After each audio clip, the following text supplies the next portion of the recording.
On the third year of my wife's betrayal, that long-lost system finally showed its face again, telling me I could at last go home. During those final 10 days, I stopped fighting her, stopped arguing altogether. I didn't care anymore. I let her stay out all night with her lover. I let her hand over the things I once treasured and give them straight to him. The day I left was my birthday. She stormed in with her lover, knocked my cake straight to the floor, and slammed me against the window, fingers locked around my throat. She screamed, demanding to know why I had hurt their child. "When did you become so cruel?" I laughed, exhausted, drained, way too tired to explain anything anymore. "Yeah," I said quietly. "I'm that cruel. So go ahead, be happy with him." Then, under her shocked, frozen stare, I turned around and jumped from the 19th floor, ending everything I ever had in this world. Chapter 1. When the long-absent system reappeared and told me I could go home, I had just finished yet another brutal argument with Daisy. She'd just returned from a heated rendezvous with the college boy she was sponsoring, Daniel. Seeing me lying on the bed, she walked over and wrapped her arms around me from behind. Her lips, still warm, brushed against my neck again and again. I sat up abruptly and pushed her away on instinct. "Daisy, if you don't feel disgusted, I do." She froze for a second, touched her face with a self-mocking smile, then suddenly yanked me up. She slammed me against the mirror above the sink, gripping my chin hard, her eyes filled with venom. "You're disgusted with me, Christopher? Look at yourself. Do you even resemble who you used to be?" I stared at the man in the mirror.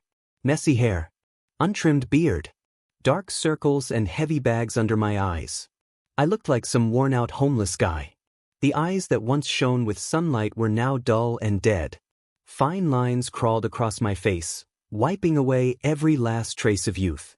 At that moment, Daniel's face flashed through my mind, young, wild, burning with desire and ambition, eyes full of challenge. "So this is your reason for cheating, Daisy?" I leaned against the wall and let out a bitter laugh, my eyes burning. She slowly stepped closer, stood on tiptoe, and wiped the moisture at the corner of my eyes with her fingertip. "I've said it more than once. I'm just having fun. When I get tired, I'll come back. Christopher, I've always loved you."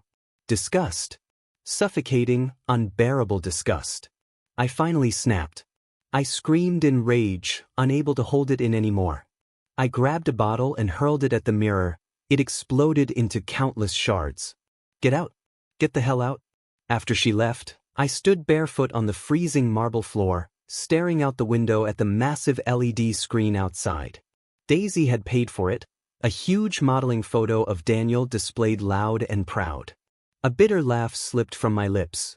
Scenes like this, these confrontations, had replayed over and over for the past year.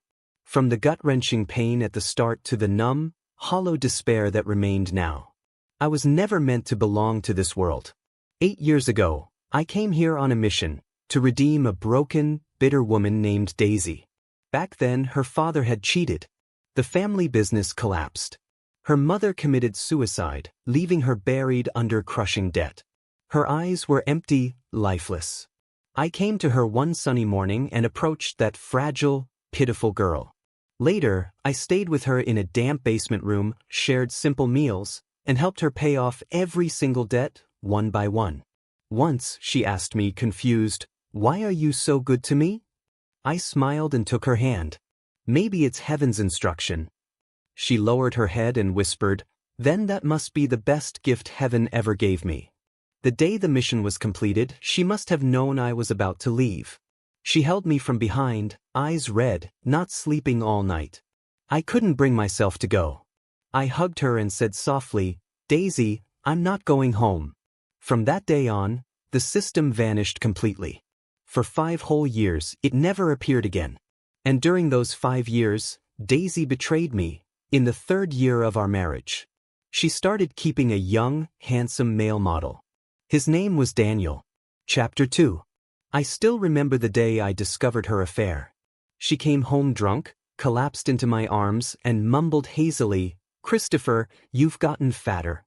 I laughed at the time, thinking she was just talking nonsense. I trained for years, My body was balanced, my weight unchanged. How could I be fat? Later, when I checked her phone, I saw everything about Daniel, the young man she was sponsoring. 6 feet tall, lean, fair-skinned, radiating youth. Completely different from me. And the Christopher she'd murmured that night, was it really me she was calling, or Daniel? Most details of that day have blurred away. All I remember is the roaring in my head, the world spinning into chaos. Daisy knelt in front of me, crying uncontrollably, saying it was just a moment of novelty, a stupid mistake. 3 years of love. 3 years of marriage. And my choice to stay in this world instead of going home, all of it led to this ending. I couldn't accept it. I couldn't let us end like that. So we silently agreed to keep the marriage going. But rotten love, like a rose crawling with maggots, was too painful to throw away, yet too disgusting to keep. In her repeated betrayals, we fought, resented each other, tore each other apart, until we were both completely drained, hearts hollow and dead. Like being sliced over and over by a dull blade, we slowly wore away the last scraps of love. So when the long-dormant system finally awakened and spoke to me again, I didn't hesitate. System, I said, I regret it. I want to go home. Chapter 3. Host, I warned you back then, the system replied. The story that follows a mission can never be predicted, including Daisy's change of heart. However, considering your outstanding past performance, I can grant you a special privilege. I'll open a path home for you again. But the time will be 10 days from now. I nodded, exhausted. Fine. You have 10 days left in this world. The countdown to departure begins. Then the system disappeared once more. The house sank back into its dead silence. I wiped away my tears and started packing. I didn't want to leave behind a single trace of myself in this world. I packed all my clothes and dumped them straight into the trash. I took down every wedding photo of Daisy and me from the walls and pulled out the ring I'd once given her. When we got married, I'd knelt in front of her with that 70-point diamond, tiny, but it had cost me everything I had. My voice trembled as I asked, Daisy, will you marry me? She cried in my arms. Christopher, you are the only light in my dark life. In this lifetime, I'll be faithful only to you. That tiny diamond once carried the weight of our deepest love. I'd worn it ever since. Until the day I saw her holding Daniel's arm, a 5-carat pink diamond blazing on her finger. From that moment on, my ring stayed locked away in a drawer. I picked up the ring and hurled it at the wedding photo. The glass shattered instantly. Standing there, staring at the home filled with traces of our life together, something inside me finally loosened. I'd clung to this rotten, decaying marriage for 5 long years. Now, being able to leave felt like freedom. Chapter 4. The next morning, I went downstairs. The lights were dim. Daisy sat on the sofa, sipping her herbal tea, her expression unreadable. Where are the wedding photos on the wall? Her calm voice stopped me. Her phone kept buzzing nonstop. It was Daniel, showing off the brand new watch he'd just received, smiling smugly. Darling, didn't I do great last night? I'll make sure I perform even better today with the gift you gave me. She noticed I'd seen everything, yet didn't bother hiding it. The phone screen glowed shamelessly in the dark room. I put them away, I said flatly, walking past her toward the kitchen to pour myself a glass of water. She curved her lips into a faint smile, stood up, and pulled a Van Cleef & Arpels Pont d'Amour watch from her pocket. She reached for my wrist to put it on. Still mad? Here, a peace offering. It looks good on you. She leaned in close and whispered in my ear, her voice cold and slick, like a snake flicking its tongue. Christopher, you'll always be my husband. No one can replace you, yeah, no one. Not even Daniel. When I get bored of him, I'll give you another child. How about that, huh? I pushed her away coldly, brushed my hand against her collar.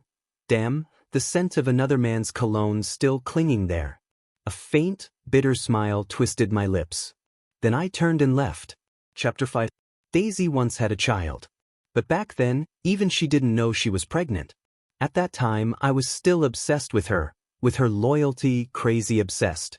I couldn't let go, so I waited outside the hotel where she and Daniel were staying, sitting in my car the entire night like an idiot.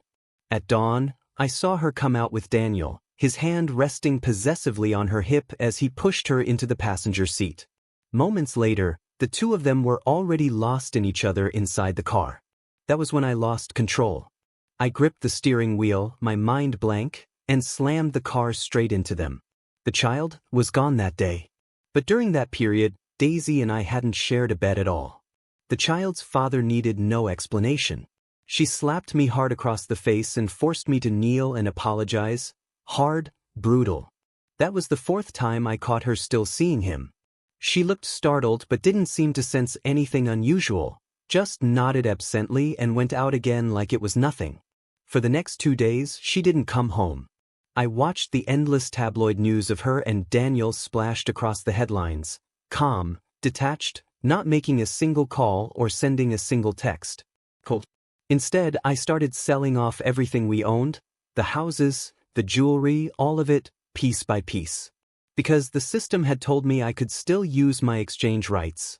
The wealth I accumulated in this world could be transferred back to my original one.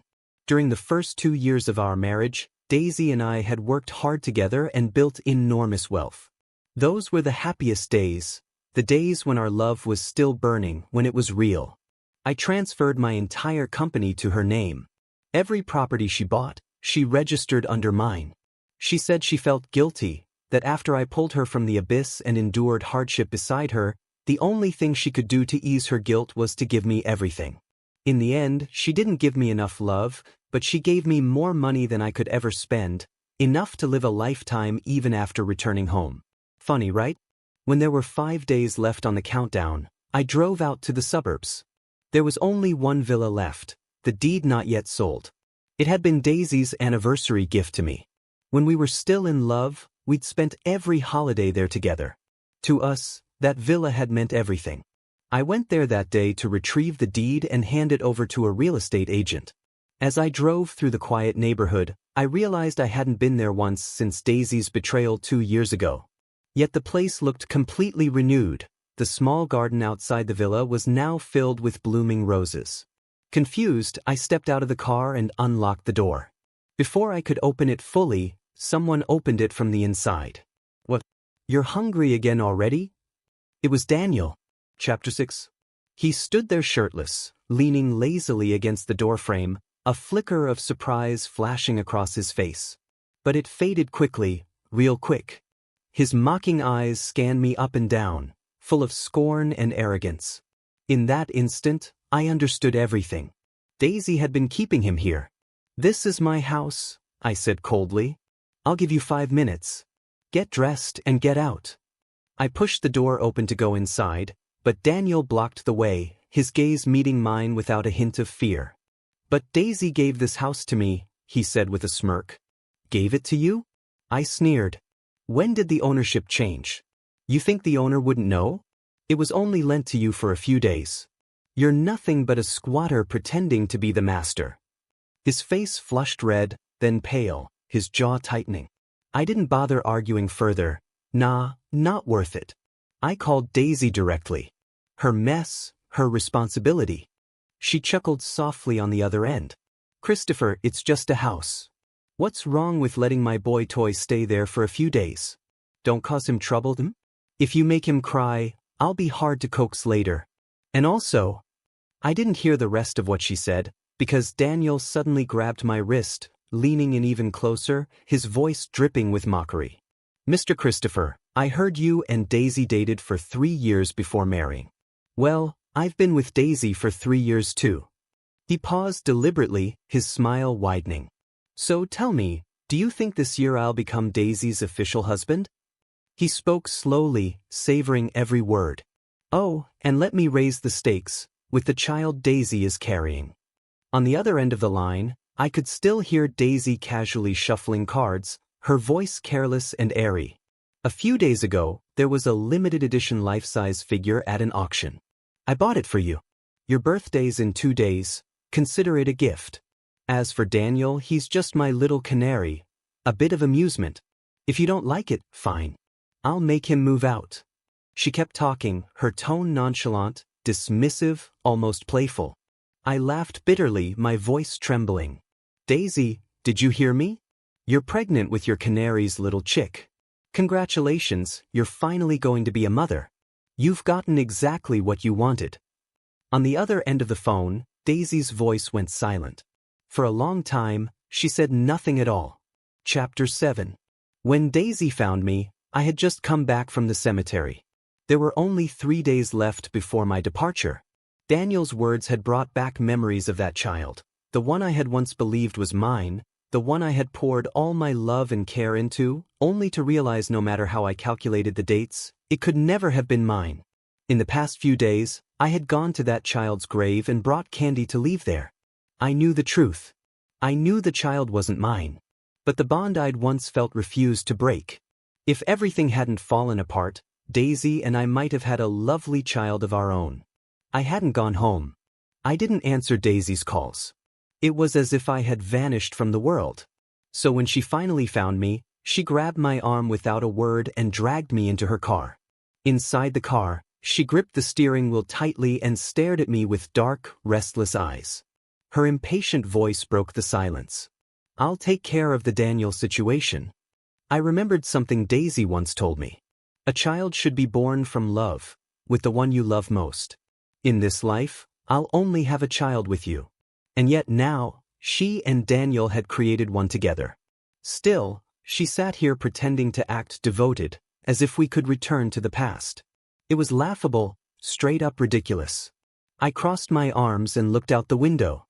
What does that have to do with me? It's not my child anyway. Her expression froze, then twisted into a half-smile. She suddenly grabbed my wrist, forcing me to turn toward her. "Christopher, do you really not care at all?" Her eyes reddened at the corners, locked on me as if afraid to miss even a flicker of emotion. "And where have you been these past few days? You didn't even answer my calls." But my face remained expressionless. I looked at her quietly and spoke in a soft, steady voice. "Daisy, I'm going home." The air inside the car fell completely still. After a long silence, she let out a short, cold laugh. A sound like disbelief, like mockery. "Home," she sneered. "Where can you go? You don't have a home. Other than me, do you even have anyone left in this world?" Chapter 8. I looked at her quietly, my eyes tinged with bitter irony. So this was what love became in the end, venomous words and wounds that never stopped bleeding. I took a deep breath, realizing there was nothing left to say to her, and got out of the car. Daisy slammed her hands against the steering wheel and drove away, tires screeching into the night. Once again we parted in anger. In the final 3 days, she grew increasingly reckless. Sometimes she would even bring Daniel home for the night, the sounds from their room echoing through the house. And I simply closed my door in silence. Not a word. Not a question. The last day before my departure was my birthday. That morning, Daisy left early without even glancing at me. The whole day I stayed home alone, burning every photo of us one by one. Then I waited, quietly, patiently, for midnight to arrive. That night, I bought myself a small cake. I stuck the candles in one by one. Then I turned off the lights, closed my eyes, clasped my hands together, and made a wish. I wished I could go home safely, and that I would never see Daisy again. But before I could blow out the candles, I heard the door open. Daisy walked in, her face pale, her eyes icy cold. Daniel followed right behind her, his expression straight up blazing with rage. Before I could even react, his fist slammed into my face, hard as hell. "Christopher, I know you don't like me," he spat, voice shaking with anger. "But Daisy is innocent. The baby is innocent. Why would you hurt her like that?" I touched my burning cheek and let out a low, bitter laugh. Honestly, I had no clue what he was even talking about. I hadn't gone anywhere today. But Daniel's punch, yeah, that was Daisy giving him the green light. She stood off to the side, one hand on her stomach, lips curled in a nasty sneer. "Christopher, was that really necessary?" she said coldly. "You already killed one of my children, and now you send someone to run me over, to kill my second one?" Her words hit deep, sharp like a blade ripping open scars that had barely started to heal. But I didn't have time to deal with her drama anymore. Inside my head, the system's voice echoed faintly, The countdown was almost done. I stepped past Daisy and slapped Daniel across the face. That slap? Payback. For the punch he threw at me, and for being the damn third wheel in my marriage for 3 long years. If I didn't hit him now, I'd never get another shot. Daniel froze. His eyes went red, tears welling up, but he stubbornly refused to let them fall. Daisy rubbed her temples, let out a sharp breath, and then, with a violent yank, ripped the tablecloth right off. But the sound of plates smashing and glass shattering exploded through the house, echoing everywhere. The cake and everything else on the table crashed to the floor, smashed to pieces, just like our 5-year marriage. She stepped closer, her 10-centimeter heels barely bringing her up to my chin. The softness that once lived in her eyes was gone, replaced by a cold, ruthless indifference sharper than any knife. "I told you I'd take care of it," she said icily. "So why did you have to provoke us again, Christopher? When did you become this low, this vicious? Or is this just another one of your acts, pretending, just so you can go home?" Behind me, the window was wide open. 19 floors down, city lights flickered, and the night wind rushed in like a tidal wave. Then, right as the clock struck midnight, the system's voice came back, calm, mechanical, final. "The passage home has opened. Once the host completes death in this world, return to the original world will be initiated." I laughed softly and brushed Daisy's hand aside. My voice stayed gentle. "Yeah," I said. "I really am that vicious." Daisy frowned, confusion flashing across her face. I lifted my hand and pointed at Daniel, giving him a small, almost peaceful smile. "So I'll step aside. You and your Daniel can be together." Under Daisy's stunned gaze, I leaned back and jumped from the 19th floor. Chapter 9. 5 minutes later. Downstairs, a crowd had gathered, police officers, doctors, and a bunch of onlookers. But there was no victim. No body. To be exact, the ground beneath the building didn't even have a single drop of blood. "Miss Lee, are you certain your husband jumped from the 19th floor?" one officer asked cautiously, approaching Daisy Lee. She stood there, head tilted upward, eyes red and swollen, staring at the half-open window above. Fine rain fell from the sky, pattering against her face, soaking her hair. "I saw him jump, with my own eyes," she murmured, her voice shaking. "How could he?" Then her voice suddenly rose, desperate, clinging to hope. "Did you search the lower platforms? The second-floor balcony, maybe? Could he have landed somewhere else?" The officer sighed and shook his head gently. "Miss Lee, we've already searched every possible place. There's no one, not even a trace." At this point, even the police were completely at a loss. Both Daisy and Daniel had sworn they saw Christopher jump from the 19th floor. And yet, not a single strand of hair was found. It was like he'd vanished from the human world. Quietly, completely.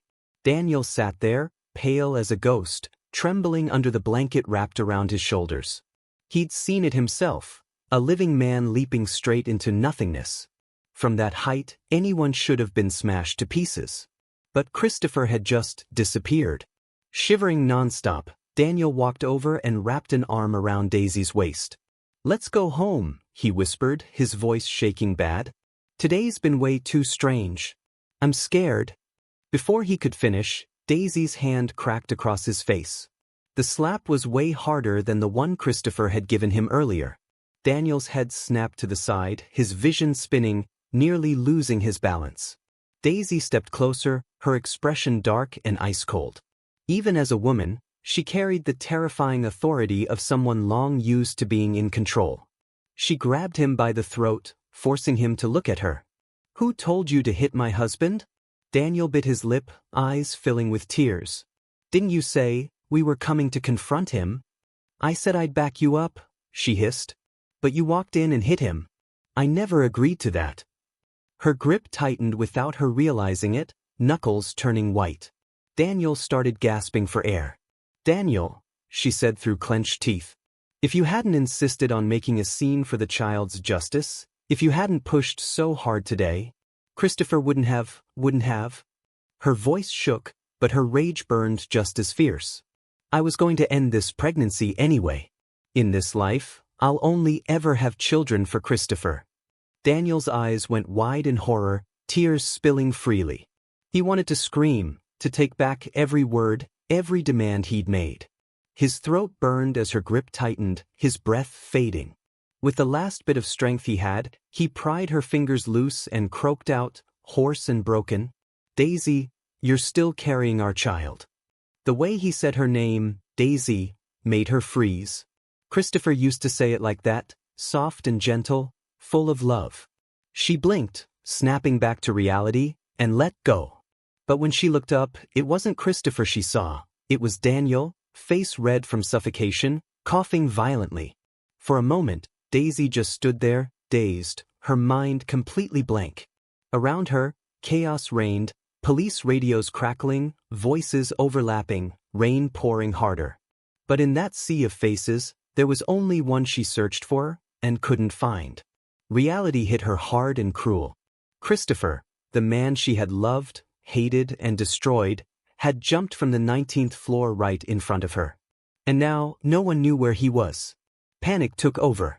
She staggered back, tears mixing with rain, and bolted toward the car, running from the crowd, from the truth, from the empty hole he left behind.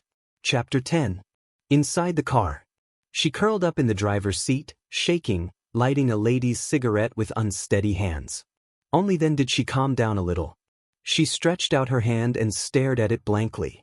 Just minutes ago, this same hand had almost strangled Daniel to death in pure confusion. Suddenly, a long-buried memory surfaced. A rainy night years ago, when she had used this same hand to choke another man with all her strength. That man was her biological father. When she was 19, her father's affair was exposed by the media. The Lee Corporation was dragged into scandal, its stock price crashing hard. Her father ran off with his mistress, dumping a mountain of debt on Daisy and her mother. Overnight, the Lee family was ruined. Her mother, unable to take the despair, ended her own life. Later that night, Daisy cornered the man who was trying to flee. She lost control, hands locked around his throat, eyes bloodshot with rage. It was Christopher who rushed in, grabbing her wrists. "Daisy, no, don't do this. If you kill him, your life will be over forever."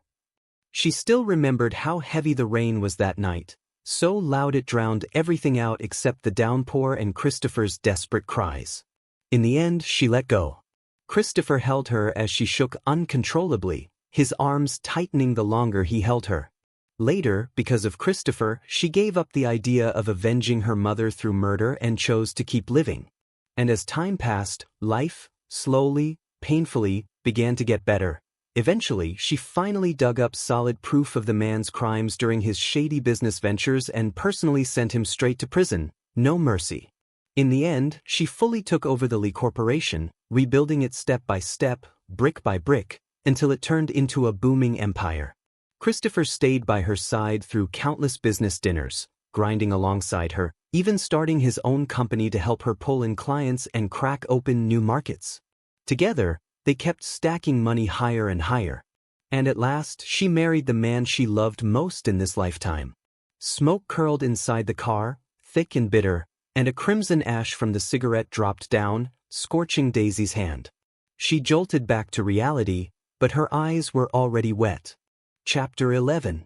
When Daisy got back home, it was already dead of night. She'd just returned from the police station, where she'd cooperated with the investigation. In the end, all she brought back was a missing persons report. Since Christopher's body hadn't been found, the police couldn't issue a death certificate, only declare him missing. Miss Lee, once the disappearance has lasted 2 years, you can come back to request a death certificate. Daisy Lee collapsed onto the sofa, letting out a cold, bitter laugh as she tossed the report aside. What death certificate? He's probably just messing with me again, playing some sick mind game. He just wants me to come home. Her gaze drifted down to the floor. There lay the cake she herself had knocked over earlier. The window was still open, and a sharp, icy wind howled through the room. Everything around her screamed that this wasn't a dream. Her Christopher really had jumped, right here, right in front of her. A bone-chilling cold crept up from her feet, coiling through her body and stabbing straight into her heart. She couldn't stay in the living room another second. Panicking, she fled, stumbling back to her bedroom. Inside, she collapsed onto the bed, dazed, but her mind kept looping the same damn scene. Christopher smiling at her, then falling backward into the void. Her head started pounding like crazy. The pain was so brutal she had to slam her fists against her temples just to hold it back. Her migraines, leftovers from years ago. Back then, she'd been drowning in debt, hustling multiple jobs every single day until her body finally broke down. But every night she dragged herself home, exhausted to the bone, she was greeted by the face she missed the most, just as tired as her, but warm, tall, solid, dependable. And just like that, she didn't feel so wiped out anymore. Thinking about it now, that place wasn't even a real home, just a cramped, run-down basement. In winter, wind and water leaked through the cracks. In summer, cockroaches and rats ran wild. But Christopher never complained. Not once. Somehow, under his care, that tiny basement felt cozy. They'd lie together on the wooden bed, her head resting on his leg while he gently massaged her temples. One night, while he repeated that same soothing motion, she suddenly noticed his hands. Those long fingers, once clean and smooth, were now covered in red blisters, some already raw and festering. Frostbite? In that instant, something sharp twisted deep in her chest. The pain stole her breath. She remembered that night so clearly, how she clutched his hands, her heart aching, and swore to him word by word, "Christopher, I'll make sure you live a good life. I promise." And she did it. She really did. The Lee Corporation rose from the ashes under her control. Her Christopher, once a complete nobody, built his own empire from scratch until he stood shoulder to shoulder with her in the business world. From a basement, to a small apartment, to a luxury flat, and finally a villa, they clawed their way up together. But somewhere along the road, she lost herself in the shine and temptation of wealth. Even when Christopher found out about her cheating with that male model she'd been secretly keeping, and they fought, screaming, smashing things, she never once thought she was wrong. She told herself it was just for fun. After all, she'd been holding herself back for so long. Wasn't it normal to chase a little thrill, a taste of something new? All the rich women around her did the same thing, keeping young lovers, toy boys, to kill their boredom. Who even knew what their husbands were doing outside? No one made such a big deal out of it. No one went as far as divorce or suicide. She just couldn't understand. As long as she wanted it, they could have stayed together forever. Boys, forever. So how did things end up like this? His life or death now hanging in limbo. Daisy seemed to have forgotten that back then, when she worked herself to the bone to crawl out of the mud, it was all for one simple reason, so that she and her Christopher could be together and love each other until the very end. Chapter 12. When I woke up again, I was lying on a familiar bed. My head still throbbed faintly. Outside the window, drizzle kept falling, just like the moment I leapt from the 19th floor. My heart clenched tight. I rushed to push the window open. But what met my eyes wasn't that terrifying height. It was a bustling old street, filled with the smell of street food and the noisy chatter of passers-by. I finally let out a breath, like I could live again. Beside me, my phone chimed. An amount of 80 million yen has been deposited into your account. 80 million. I tightened my grip on the phone, stunned, slowly lifting my head. So everything that happened before wasn't a dream, it was all real. 8 years ago, while working on a construction site, I accidentally fell from a great height and injured my spine, leaving me paralyzed from the waist down. That night, the system appeared for the first time. It said that if I could complete a redemption mission, I'd be rewarded with a healthy body. I agreed. And that was how my 8-year journey with Daisy began. Now, I'd return to my original world. Not only did I have my healthy body back, but I'd also gained an insane amount of money. In this world, there would be no more endless fights, no more tearing each other's hearts apart, no more lonely nights crying into my pillow, no more suffocating marriage where every breath felt like drowning. I took a deep breath, my eyes shining. That feeling, freedom. It was amazing. Chapter 13. My life in this world didn't change much. The only difference was that now I had more money than I could ever burn, true financial freedom. Between work breaks, I started traveling alone. Sometimes to the misty rivers and bridges of Jiangnan, sometimes to the vast northern deserts where a lone plume of smoke curled into the sky. Every view filled me with pure joy. I even bought a traditional Chinese courtyard house by a lake. From the floor-to-ceiling window in my bedroom, I could see sunlight dancing on the water. On days when I wasn't traveling, I'd laze around in a hanging chair by the window, soaking in the sun with a book in my hands. A little cat would often hop onto my lap, purring softly. No one came home with a cold face anymore. No one yelled at me or grabbed my face, forcing me to look in the mirror and asking what kind of monster I'd become. These days, I've been healing myself, bringing back the Christopher who used to be bright, open, and full of life. Reality is calm now. In a world without Daisy, every single day feels like a sunny day. Chapter 14. 2 years later, I'd almost let those memories fade, until that day. I just finished drinking and chatting with the guys and staggered home, dizzy and exhausted, crashing onto my bed. Then the system showed up again. When I heard its voice, I thought I was just drunk and imagining things, until that familiar white light appeared before my eyes. "Host, I'm sorry to disturb you. But there's no other way. Because I took it upon myself to grant you a special privilege to return home. The heroine Daisy has never found your body and still can't accept the truth. As her obsession deepens, her world is on the verge of collapse. If that world collapses, I, as the system, will be punished, permanently sealed and deleted. Please help me. Go back one more time and completely dissolve the fixation in her heart. This time, you won't need to complete any tasks, and you won't stay there for good. You'll only have 5 hours. When the 5 hours end, no matter what happens, I'll bring you back." The system showed me fragments of Daisy's life over the past 2 years. She still went to work, handling company affairs, but her temper had become volatile as hell. The staff walked on eggshells every day, terrified of slipping up. Even the vases in her office had been replaced countless times. Occasionally, a partner would bring up my death in front of her, even trying to introduce her to another man. She'd lock them in an icy stare and warn them, pronouncing every word clearly, "I am not dead." They'd panic, exchange looks, and bolt.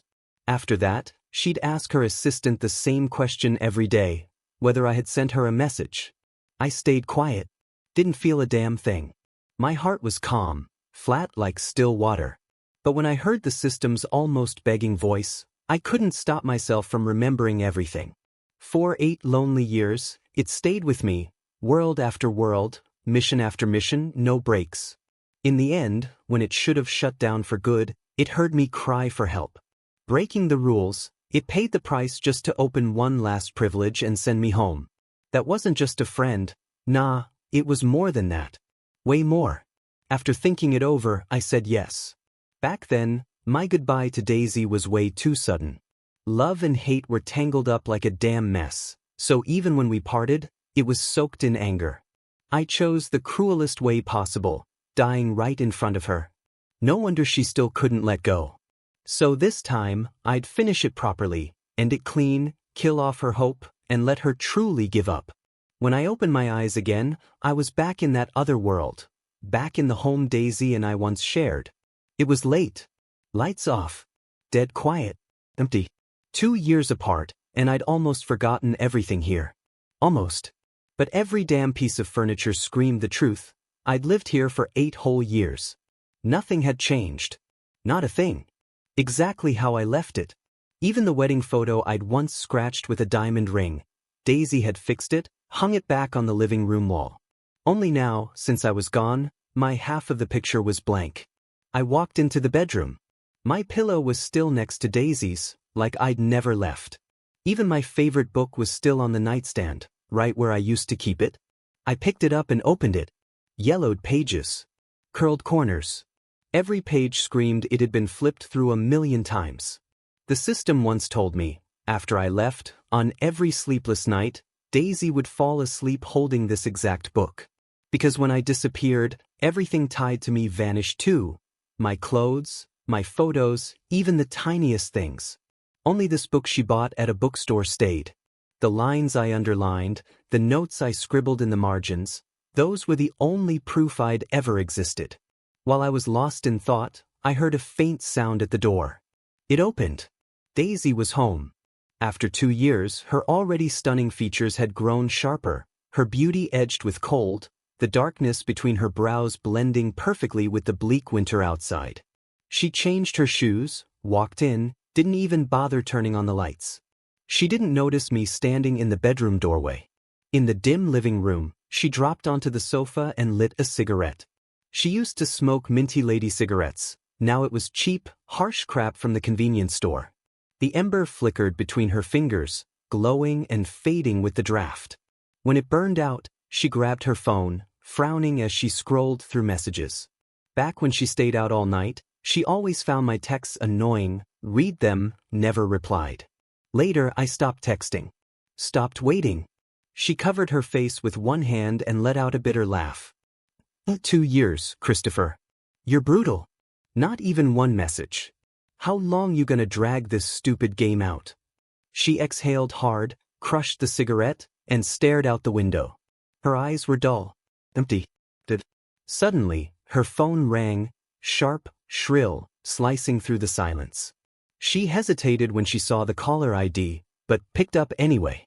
Miss Lee, it's been exactly 2 years since your husband disappeared.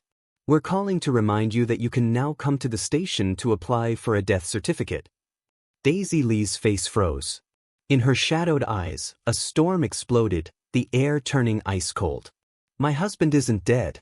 You never found his body, and you tell me he's dead? A nice try. I'll never fall for that crap. Her grip tightened until her knuckles went white, nails digging into her palm. If anyone dares call me again about that death certificate, I'll make sure they're the ones who don't end well. She slammed the call, hurled the phone to the floor. Her fist smashed the coffee table, glass cracking under the blow. Head lowered, her voice came out rough and broken. Christopher, how long are you gonna punish me before you come back? I watched it all silently, a cold smile creeping up my lips. What did she want me back for? To watch her shamelessly tangle herself with Daniel again? Or to let the darkness in my heart eat me alive? After a long pause, I finally stepped out of the bedroom. My voice cut through the air, cold, sharp. Why keep lying to yourself, Daisy? Chapter 15. The second my voice sounded, Daisy's whole body shook. Slowly she turned and froze. She stared at me blankly, like her brain short-circuited. Then light flickered in her eyes. She took one careful step. Then another. Like one wrong move would shatter the dream. Her shaking hands reached out, inch by inch, until she wrapped her arms around me tight. She buried her face into my neck, breathing hard, voice hoarse. Christopher, you scared me so bad. They all said you were dead, but I didn't believe it. I couldn't. I knew you'd come back. I waited long enough for you to return. I pushed her away, cold. My eyes held nothing. No warmth. No feelings. Daisy, I'm dead. Forgot already? 2 years ago, right in front of you, I jumped from the 19th floor. Fell while wishing you and Daniel happiness, while you stood there watching. Her lashes trembled. Confusion. Fear. Then memory hit. 1 second I was speaking softly, the next I leaned back into the void, no hesitation, no regret, gone from her world. Her face turned ghost white. Hands shaking, she grabbed my shoulders. No, that's impossible. Christopher, you're right here. You came back. After you left, I aborted Daniel's child. I cut him off. I haven't seen him since. Christopher, can't we start over? Please. Let's live a good life together. I shook my head slowly, calm and detached, and walked toward the window I jumped from 2 years ago. I pushed it open, letting that same icy wind hit my skin.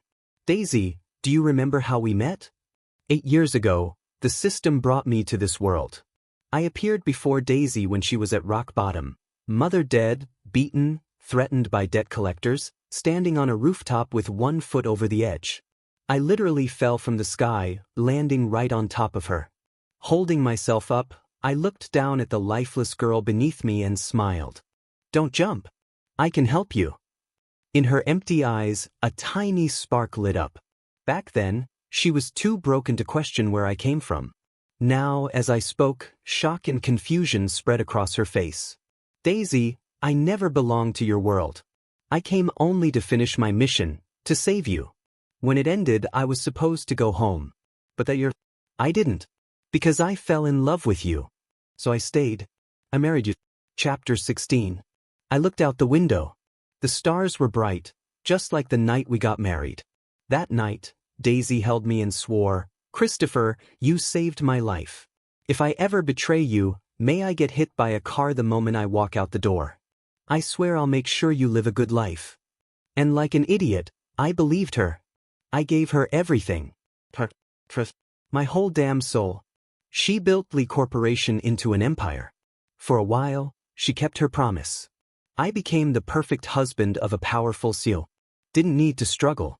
Just stayed home, waiting. Waiting for her. Then the talks got fewer. Nights she didn't come home piled up. And what I waited for wasn't happiness, but headlines about her affair with that model, Daniel. From that moment, cracks formed. Every fight, every sleepless night widened them, until it became a canyon. Me on one side, her on the other. Never meeting again. Pain twisted Daisy's face. "Christopher, I'm sorry. You were always there. No matter how I changed, you never left. I got greedy. Thought I could have anything. I didn't want an ordinary life anymore. I wanted everything I'd never tasted before, including other men." Her head dropped, fists clenched. "I never thought you'd really leave. After 8 years, I thought you were replaceable. But after you fell, I haven't slept a full night since." She reached for my hand. "Christopher, I was wrong. I really was." I shook her off. "Daisy, 2 years ago, when you shoved me in front of the mirror and said I was old, said I wasn't the same, you didn't hesitate. Not even a little." I'll never forget her smile in Daniel's arms. Or the disgust in her eyes during our fights, like I was crazy just for caring. That image is burned into me. Love needs care to grow. But she fed me poison, betrayal, lies, until I withered. Her eyes were bloodshot. No, it wasn't like that. I was angry. I didn't mean it. I only ever loved you. "Daisy," I said coldly, "you say you never loved Daniel. Then why did you give him money? Ton? Favoritism? If that's not love, what is it? You say you love me, but all I got was indifference, fights, endless pain. If that's love, I don't want it." She swore Daniel meant nothing. But she bought him cars, luxury brands, took him shopping across Europe. She nursed him when he was sick, called him whenever thunder scared her. Every fight, she protected her golden canary, and pushed me away to so many moments, so many choices made without thinking. Damn, how could there have been no affection behind them? By now Daisy had fallen to her knees, sobbing uncontrollably, a total mess. I glanced at the clock. There was only 1 minute left of my 5-hour return. Daisy seemed to sense it too, like she just knew. She noticed me standing once again by the window's edge just as before, and she reached out, trembling, desperate to hold on, like hell she didn't want to let go. "Christopher, please don't leave me. Don't abandon me again." In my ear, the system began its countdown. "Daisy," I said softly, "I came back for these last 5 hours, because we only truly loved each other for 5 years. We did love once, but that love no longer exists. Somewhere beyond human comprehension, it felt as though Daisy had traded 5 years of her life for my brief 5-hour return. But that was all it was, 5 hours. No more love left to carry us even one step further. The dimensional rift began to open again, shimmering before me. I looked at Daisy one last time. Her tears splashed onto my hand, hot, scalding, like fire.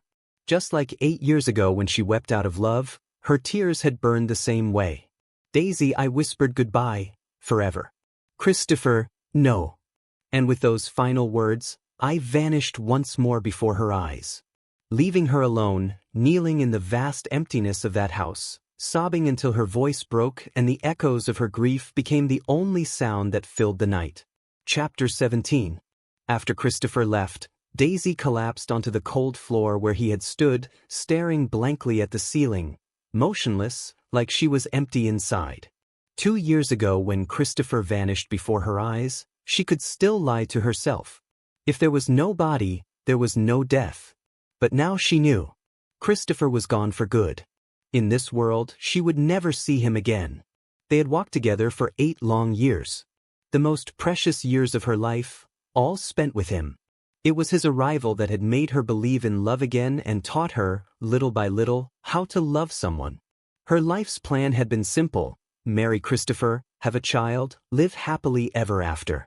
She'd achieved the first goal. She had married him. But fate sometimes is nothing more than a cruel dash between 2 sentences, a love story that begins anew only to end in a completely different chapter. All the beauty between them stopped abruptly in their 3rd year of marriage. That night when the young model with ambition burning in his eyes leaned toward her, she'd asked his name almost instinctively. Daniel. Christopher. And that very night, she let him stay. After that she kept doing things she couldn't even explain herself. By the time she came to her senses, there was no going back. She remembered, she and Christopher had once had a child too. But before she could ever feel the joy of motherhood, that child was gone, because of her own betrayal. That night she'd been with Daniel, too passionately, too recklessly. She hadn't dared tell Christopher. Later Daniel told her she was pregnant. At first she was afraid, confused, even panicked. But the joy of new life blurred her reason. And in that haze, she actually believed Daniel's lie, that it was Christopher who had sent someone to hurt her, to kill her and their unborn child. It was that one moment of madness, that clouded mind, that made Christopher step off the 19th floor and disappear from her life for 2 whole years. When she finally learned the truth, that it had all been Daniel's jealousy and lies, she panicked. She rushed to end the pregnancy, hoping, foolishly, that maybe somehow Christopher would forgive her. Later Daniel accused her over and over, calling her cruel, saying she had ruined his life, that people everywhere whispered about him. But Daisy had only smiled coldly from above. From the moment you chose to be my affair, you should have known how it would end. She did it all, for redemption. For the hope that the Christopher hiding somewhere in the shadows could see her remorse. But after 2 years of waiting, what she received was not forgiveness, but the final blow to her heart. No one knew how much time passed before Daisy finally rose from the floor. Slowly, she walked to the open window. She looked down. Darkness. A bottomless abyss. And she remembered, when her Christopher had jumped from here, he had done so without hesitation, without a single glance back. She spread her arms, closed her eyes, feeling the night wind rush past her face. He had said, if he jumped, he would go home. So if she jumped, would she be able to see him again? A moment later, without the slightest hesitation, she leapt. And thus ended her 26-year life. With her death, the redemption mission of the heroine Daisy was finally complete. The broken world began to repair itself. The system exhaled a long, trembling sigh of relief, and in the rumble of collapsing space, a new cycle of missions quietly began.